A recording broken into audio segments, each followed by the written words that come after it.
What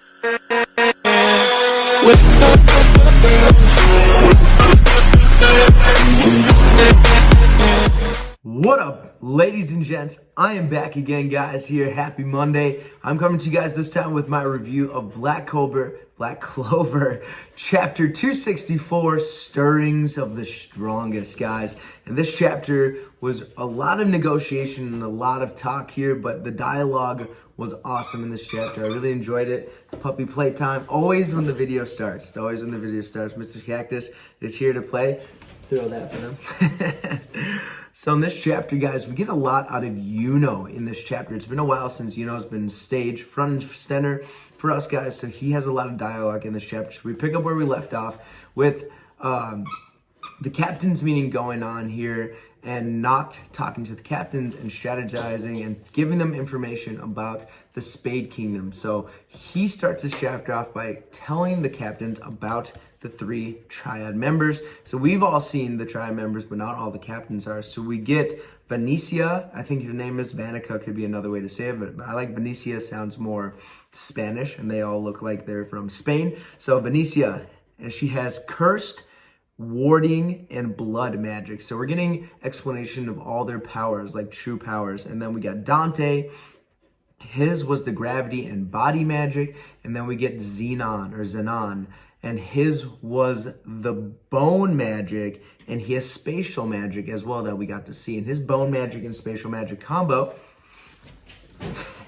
is very, very deadly and destructive. We saw that he went into the Golden Dawn and absolutely wrecked everybody. So, and I've said in a previous chapter review that Zenon is going to be the main antagonist of the Dark Triad. I think he's the strongest one by a lot, actually. So, and him, I think it's him, Venecia, and then Dante. They made it up like Dante was the king, but I think Zenon is definitely the strongest by far. So we get that explanation, and Nacht goes on to be like, yeah, we need the strongest people to help us on this mission. I can't take a lot of people with my magic. It has to be a certain group that I can take in here. And of course, Jack the Ripper is like, well, of course, he would be naturally picking from the captains. So that makes sense here. And it does make sense. The captains should be the ones to go. Not all of them, because they need people to stay at the Clover Kingdom to keep the kingdom safe and just in case an attack happened. But they could take half, or if not 75% of the captains with them on this raid mission. But Yuno, this is where Yuno steps in. Yuno stands up and he's like, please, I know this is insolent, but take me with you. And this is where Yuno starts to go in. And I really, really appreciated this part of the chapter. Nacht sees Yuno stand up. And he's like, there's a rebellion group in the Spade Kingdom that opposes the Dark Triad. One of their members showed up in the Clover Kingdom, and he's at your place right now. Who are you? So Nacht is very intelligent here. He's very up to the date. He knows things. He's got a good intel network. So he knows that there's something up with Yuno. And Yuno very abruptly is like, I was told that I'm a prince of the Spade Kingdom, and this shocks the entire meeting. All the captains, and especially Asta, are like, what? You're a Spade Kingdom prince? Like, what? Where did that come from?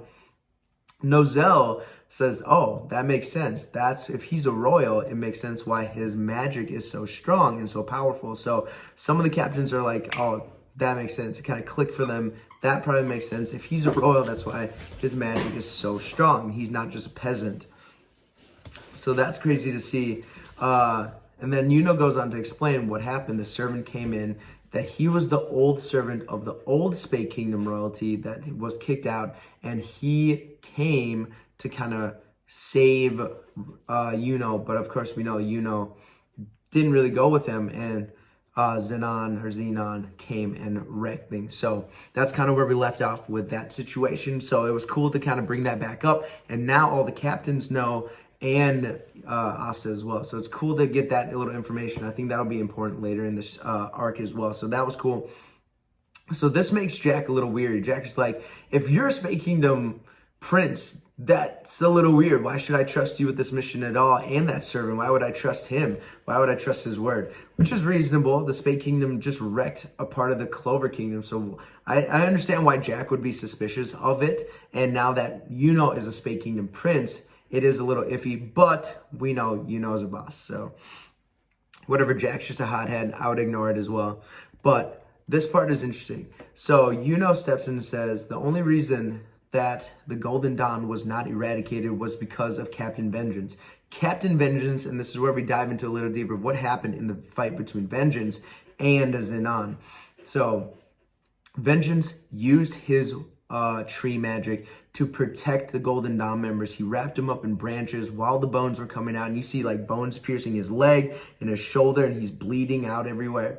But he's using his powers not to attack, but to guard and defend, and he's using it to save the surviving members of the Golden Dawn. So the only reason the Golden Dawn wasn't 100% wiped out was because Vengeance used his power more for defense than offense and saved his team members here. And we get a great line from Vengeance. I'm going to read it. It's, the members of the Golden Dawn are my pride and my dream. That was a really awesome line. I really appreciated it. Obviously, there was a lot that went down with Vengeance and the Eye of the Midnight Sun in the previous arc. A lot of people don't trust Vengeance anymore. And Yuno brings that up. He's like, you guys may see Vengeance as a traitor for what he did. He couldn't pick between the elves and the humans, but he's a great guy. And more than ever, he truly loves the Golden Dawn. So we're kind of seeing that Vengeance, regardless of what happened in the last arc, he really, really loves the members of the Golden Dawn. He'll do anything he can to protect them. Obviously, he gave up his life to protect the remaining members of the Golden Dawn.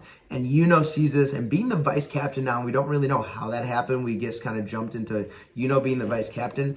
But Yuno, as the vice captain, sees it as his responsibility to save Vengeance here. So he is extremely determined. And we see this determination from him as well. And even Nacht notices like, he does have the power. I don't hate people like you. So Nacht eventually agrees to let Yuno join the mission along with Asta and whoever else he picks. And he hasn't gone into the detail of who he decided is going to go on the mission. I think we'll find out as they embark to leave for the Spade Kingdom. We'll find out who he chose. It'll be really funny if Jack isn't one of the ones that he chose to bring on. I think that would be really funny. That interaction would be great. So we'll see. But Yuno especially has a grudge against Zenon.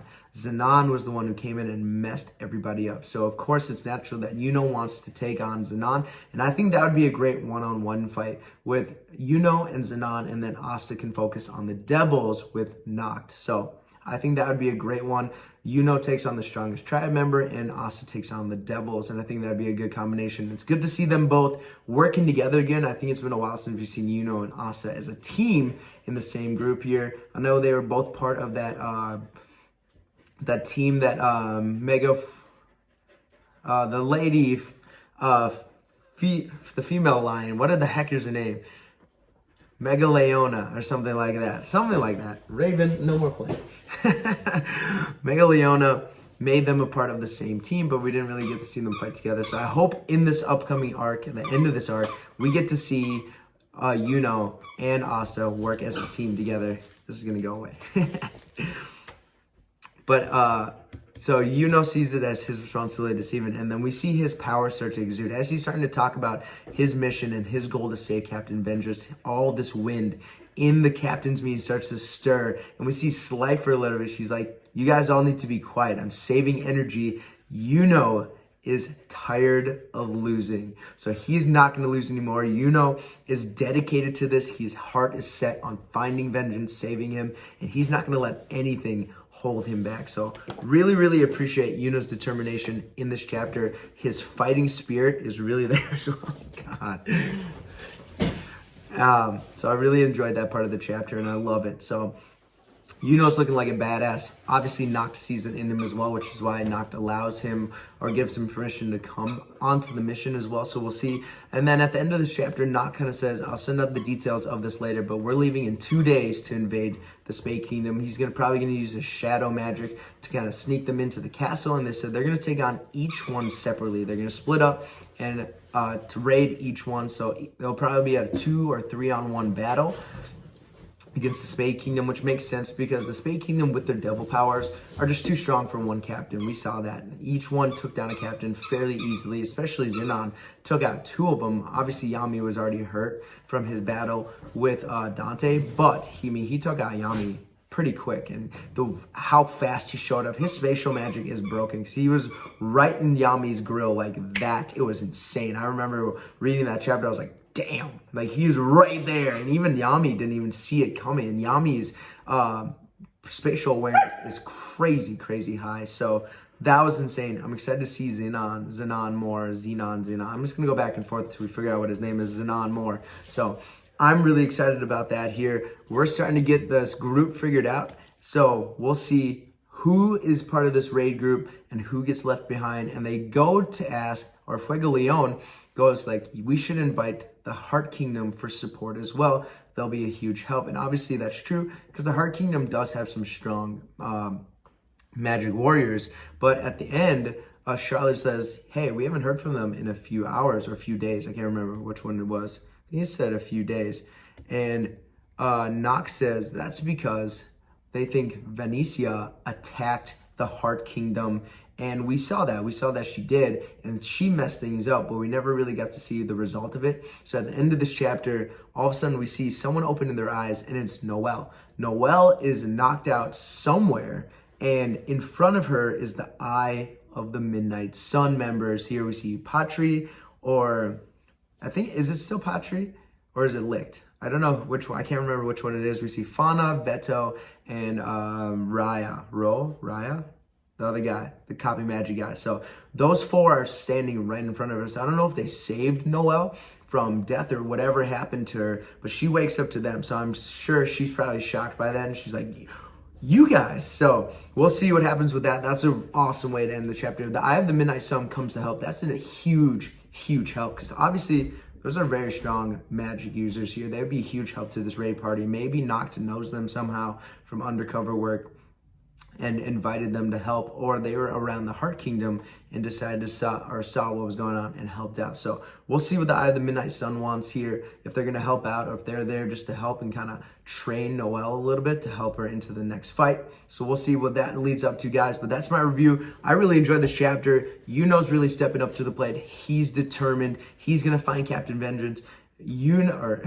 Hasta is determined as well. He really wants to find Captain Yami. So both of the main characters really want to get their captains back. They're teaming up again. It'll be good to see them work together, guys. I'm so excited for this raid arc. This part of the arc is going to be so fun to watch, and I can't wait for the animation to catch up to this as well, because I'm really excited to see the Dark Triad in action. So that's really fun. Comment below with your favorite part of chapter 264, guys, here. Do you think Yuno has a chance against Zenon based on what happened last time, or is he going to have to level up pretty big to even stand a chance to even breathe the same air as that dude? Because that dude, he's tough. He's going to be a tough one, guys. So down below with your thoughts of that. Don't forget to like, subscribe, all the good stuff. I'll be back again next week with another review of Black Clover Chapter 265 next week, guys, here. So I'll be back. Actually, let's see. Are we on break next week? We're not on break next week. So yeah, 18th, I'll be back. Peace. Enjoy your day, guys.